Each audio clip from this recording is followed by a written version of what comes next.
Hey there, conversation creators. Welcome to Just Right Already, the short show for new authors to create pop fiction that means something. It's filled with tips, real-life stories, and today we're going to talk badly about how you can make your characters talk well. We're helping you break free, get better, and write wilder so that readers can't put your story down, even if they should. Dominic is the ultimate happiness surfer and an aspiring buffoon. Katy is our local genius born to be a taco shareholder. But no, not really. We're novel writers and story lovers who really need to stop talking and get back to writing. In that spirit, we're just going to talk. So let's talk about dialogue. Katy, you've got 5 tips for good dialogue. Can you outline them for us, and then we will pick them apart? Yeah, absolutely. Last time we talked about sort of some of the benefits of good dialogue, the pitfalls of bad dialogue, and today I'm going to give you the 5 tips so that you have all the benefits without any of the pitfalls. So, okay, what's number 1? Number 1 is listen to natural speech. Okay, number 2. Number 2 is don't be afraid to cut the boring parts. Number 3 is use descriptive dialogue tags. And there I'm going to diverge from common wisdom. We'll get to that in a minute. Number 4, use subtext. And finally, take your tone, audience, and world building into account. Okay. Cool. All right, let's start with number 1, and let's go into it a little bit. So listening to natural speech is so important. You know, you have conversations every day with your friends, with your coworkers, and you probably just don't even pay attention to how you talk. But this is very important because sometimes when people are writing dialogue, they're tempted to make the dialogue grammatically perfect, right? Mm-hmm. But people talking every day make all kinds of mistakes. They use the wrong tense, for example, or I don't know when I've heard someone use, in a natural speech, use the word whom, right? So technically, if you say, this is for Joe, someone says to you, and I might say, for who?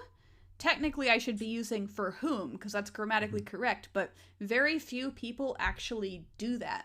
So you should listen to natural speech patterns and pick up on what are the mistakes people make, what colloquialisms do, what are some of the sort of things that they say to kind of break up their dialogue? Do they get right to the point, or do they punctuate it with maybe an or an or hey, the thing is, and then they get to the point, right? Mm-hmm. Now, it's very important that you don't misunderstand, because your narration should be grammatically flawless in your final story.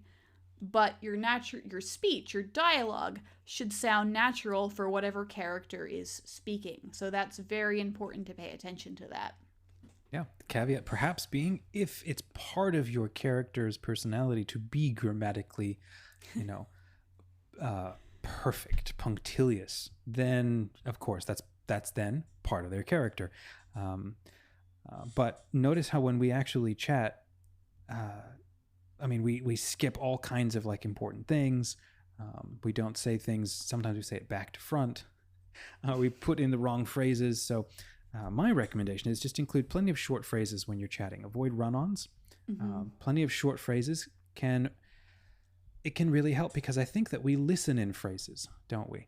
Like there's silent periods and question marks in there. And when we say it's kind of like a pause or even a period.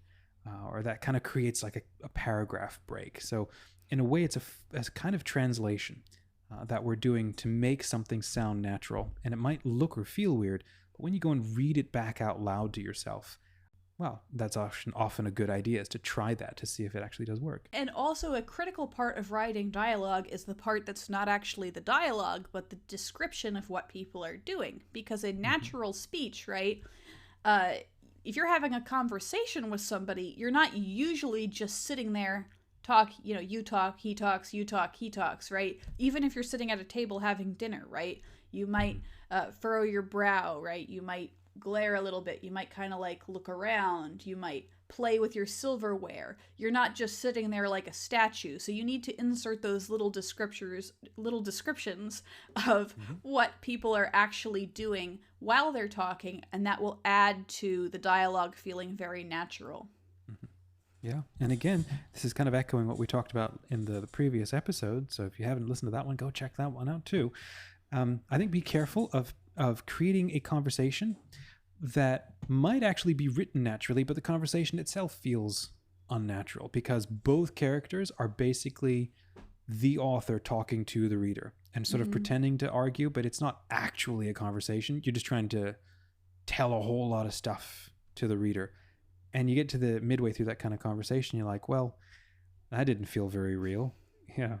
Even if you did the hard work of actually making it, sound real, make the actual characters get involved, get invested. That's another part of making things feel and sound natural is not just would a person like realistically say this, how would they actually say this?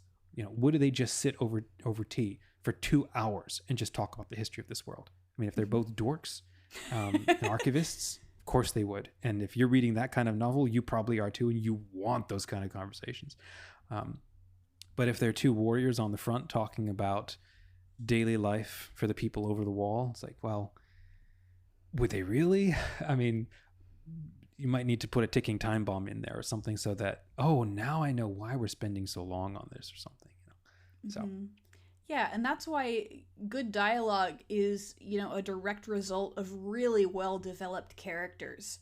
So some characters are going to be very direct. They're going to say what they think, and they don't care. They don't care what anybody thinks about them. Other characters are going to be a lot more shy, a lot more reserved. They're going to have ums and uhs. They might say like 5 things before they get to the point of what they want to say, because that's their personality. And that's what you have to think about to make your dialogue sound natural for the characters speaking.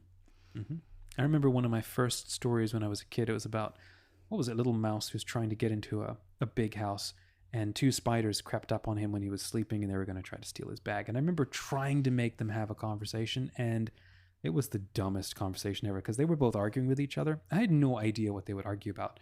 So I made him go back and forth, and it was very, very pointless. Perfect example of not having any development, not knowing who those side characters were, what they actually contributed, and then just like filling a page with blah. So nixing that sort of thing is probably a good idea. Or actually put the time, like you said, to how the dialogue can reveal or explore your character, what they contribute. So what's point number 2? Yeah, so point number 2 is to either cut or summarize the boring parts, which we talked a little bit about. Yeah. We talked a little bit about that in our last episode, but essentially, right, the human beings spend a lot of time saying absolutely nothing to each other. And it's an important part of our social bonding as people. We talk about the weather, we say stuff we already know, and some of that's going to be important to building your characters, to making them feel real, but when it gets too realistic, then the reader is going to fall asleep. So it's easy to say, somebody picks up the phone, have them skip that conversation about the weather, or just say, they talked about the weather, and then just get right to the point. Yeah. And also, I think the scope of your story is going to have a huge impact on how you get into this. So again, if you're writing, I can't remember those old plays, but like, for example, The Great Gatsby or some of these older ones that are intentionally set in a version of the real world. So you'd expect conversations to be kind of florid and going on for ages maybe, and not getting to the point. That's because there's a different context, or a subtext going on. But if you're telling a fantasy story and perhaps there's danger lurking around the corner, it doesn't make sense to be going into all the white noise and all the extra stuff. As the reader, you're like, when are we getting to the good stuff? That's kind of what I'm here for. So delaying that for too long can be a problem in a novel. And if you're writing a short story, get to the point quickly. That's the whole point of a short story, is everything is whittled away just to give you the experience of a particular moment or a day or a particular experience or adventure or something. Alrighty, point number 3. Yeah, okay, here's where I am going to diverge from conventional wisdom, and I will give you a reason, okay? Mm-hmm. So, tip number 3 is use descriptive dialogue tags. Now, when I was kind of doing some research to see what other people were saying about dialogue tags, I was kind of surprised that a lot of articles I read said either don't use them or keep them to a minimum.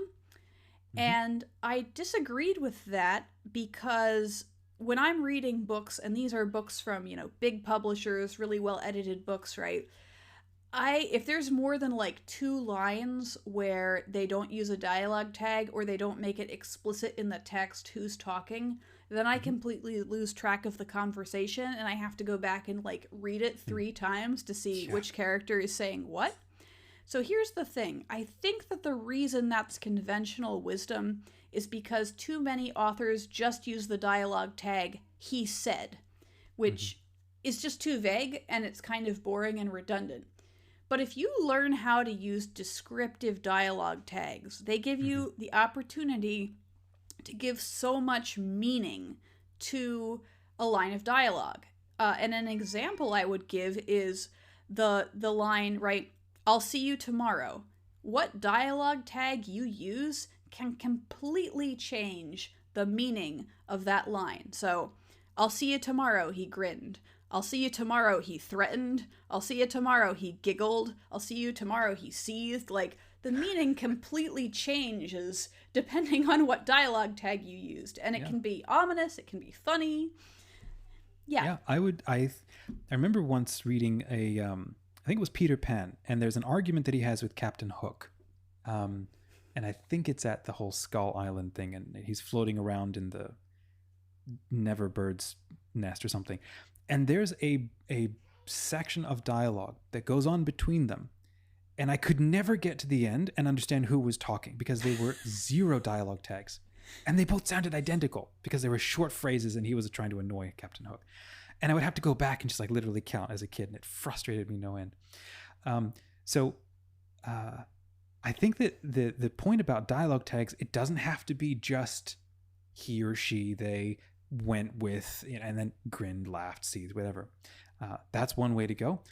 I would recommend going with a description of an action done by that person. It's also a really cool way to ground what was just said in how a person is emoting it. So you can use like an adjective like grinned, seethed, but there's a trap in my opinion with that, where that can be a zip file. You're losing the opportunity to share how the character actually feels. So for example, instead of just saying, for example, he grinned, you could say, see you tomorrow, and his grin, split his face like sunshine or something, or lit up his face, or see you tomorrow, and he patted his gun, quietly, or he pressed the door closed without a sound, right? Each of those also communicates an emotion and is actually, it helps move the scene. It creates more action and motion in the scene. So I think almost any time that you can actually do it to describe a feeling through action instead of just saying the feeling, it creates motion. And it also pairs what was said with actual movement. Otherwise, you end up 2 people sitting at a table and not really going on. Now, if they're both pointing guns at each other under the table, then it's okay why they're not actually moving, or they're very carefully sipping that scotch. But if they're talking, on the top of a train, or they're walking through a castle hall, finding ways to communicate emotion through action is what helps make something feel real and visible. Helps you see it, helps it come to life. So what's point number 4? Yeah. So point number 4 is to use subtext. This is really... What is subtext? Absolutely. Okay, so subtext is what the character really means.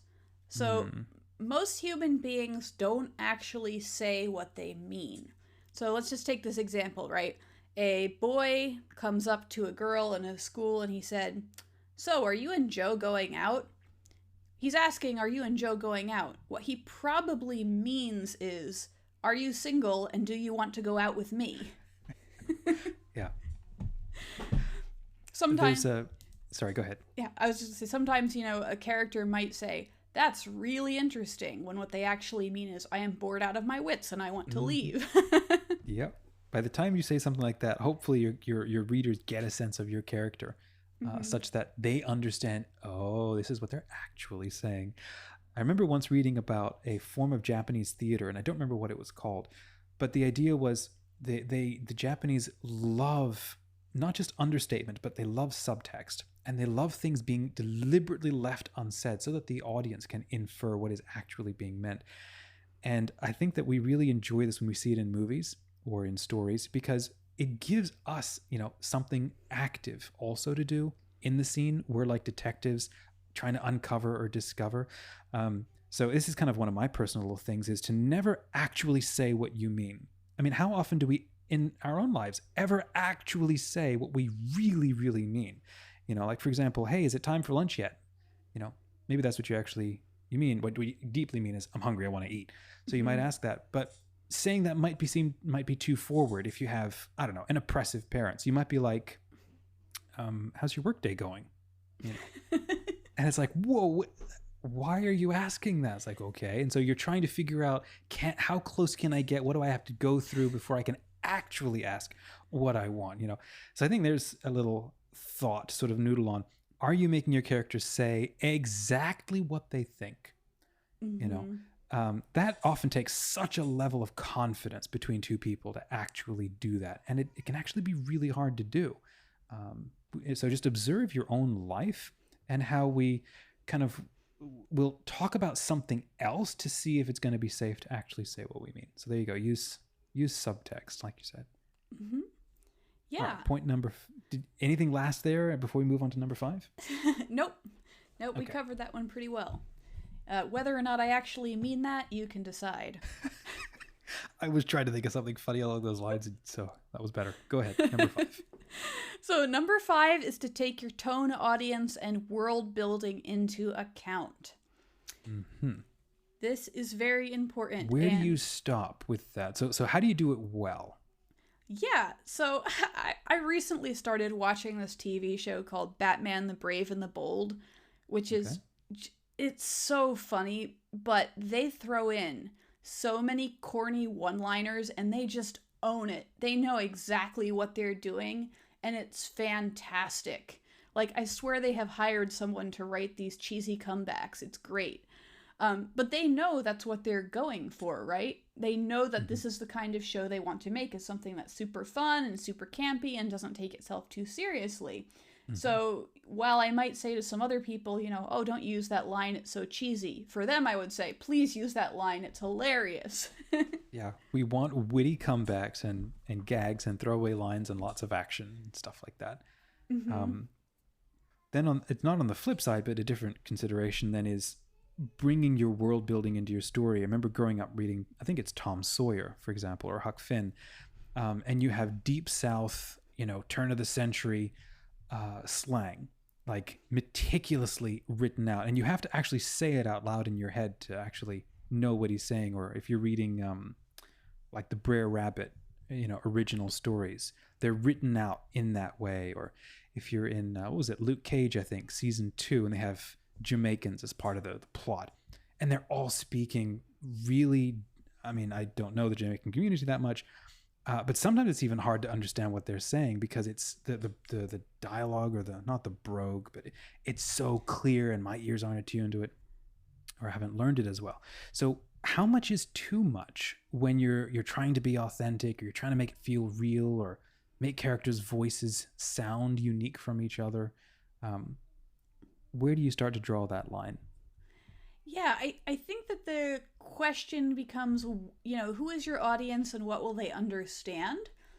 So for example, I've been working on this book that is set in the UK, and it uses a lot of UK words, but there were a couple of things that I'm like, my audience is mostly American and they are not going to understand me. So for example, using the word jumper for the word sweater. In America, jumper means something completely different than it does in the UK. So usually in that case, I'll try to find a word that, maybe is used both in the United States and in the UK, or I'll just use the word that my target audience will understand, even if it maybe not necessarily the most realistic thing.